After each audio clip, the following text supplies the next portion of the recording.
Welcome to Daily Tech News, where the tech news are a daily occurrence. The PlayStation 5 is almost easy to buy now with way more frequent restocks, so if you're still looking for one of these, you might get lucky and snag one up before it's, sold out again. So this is following the trend of the news I have reported on a few weeks ago, which was basically Sony saying that they are able to ramp up the production as they sort of solve some supply chain issues. So more PS5s, very cool. This is a very high demand console. Everybody loves the PlayStation. So the fact that it's restocking more often and that it takes longer to go out of stock again is really great. Google's Android 13 update is causing some major issues as a few Pixel devices that got the update lost the ability to wireless charge. Not to mention that the update is breaking some devices where the update fails because of the new bootloader. So normally how Android works is that when you are updating your device and if that update fails,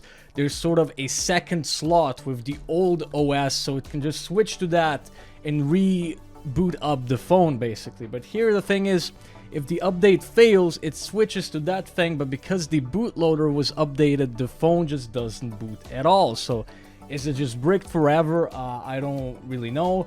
And the thing is, it's also causing issues for some reason on the Pixel devices for wireless charging. Obviously, Android 13, I believe, is only available for Google Pixel devices at the moment. So, that's sort of how it is. Pixel users, you are getting the bleeding edge of Android way before everyone else.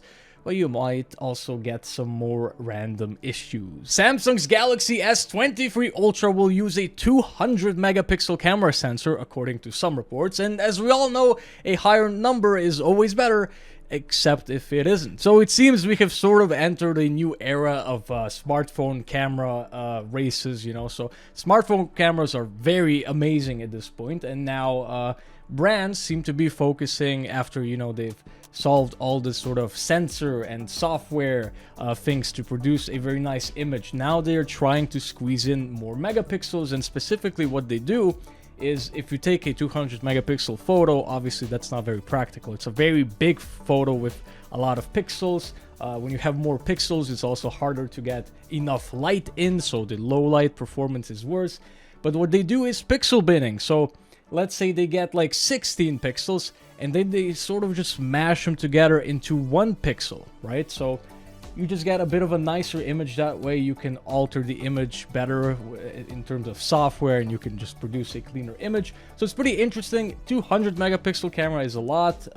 Apparently the newer iPhones, the iPhone 14 Ultra Maxes, whatever you want to call them, that are coming out will also have a higher megapixel camera. So, cool. And Intel's 13th gen lineup of CPUs has been leaked with a mix of 4 to 8 performance cores and 0 to 16 efficiency cores. And by the way, the top i5 model has 14 cores in total, which is just absolutely freaking awesome. So this is the version of the leak of this thing here, basically just in a, a little bit of a nicer table. So we have the top SKU that we've known about for quite a while. 8 performance cores again, so we're not going higher in that regard.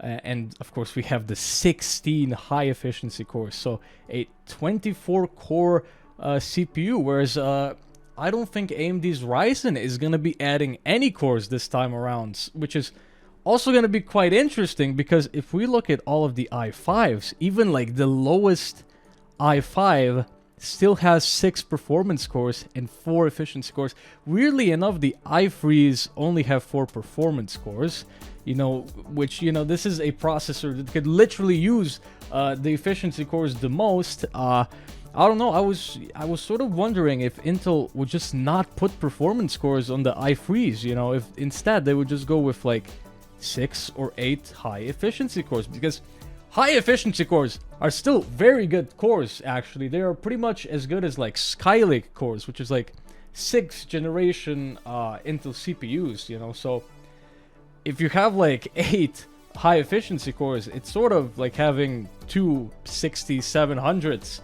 CPUs, the i7s in your system. So it's a pretty big deal, and it's gonna be very interesting to see the benchmarks between AMD and Intel this time around, because Intel just has so many more cores. Like Ryzen's Ryzen 5 is gonna be a 6-core CPU competing against another 6-core CPU that maybe Intel's performance cores aren't gonna be quite as good, but Intel has 8 more high-efficiency cores, so it's just gonna absolutely crush it, in my opinion. I literally don't see, because like the new Ryzen CPUs are supposed to have like a what 15 to 20% uplift per core, so you know that's cool and all, but like this is just so many more cores.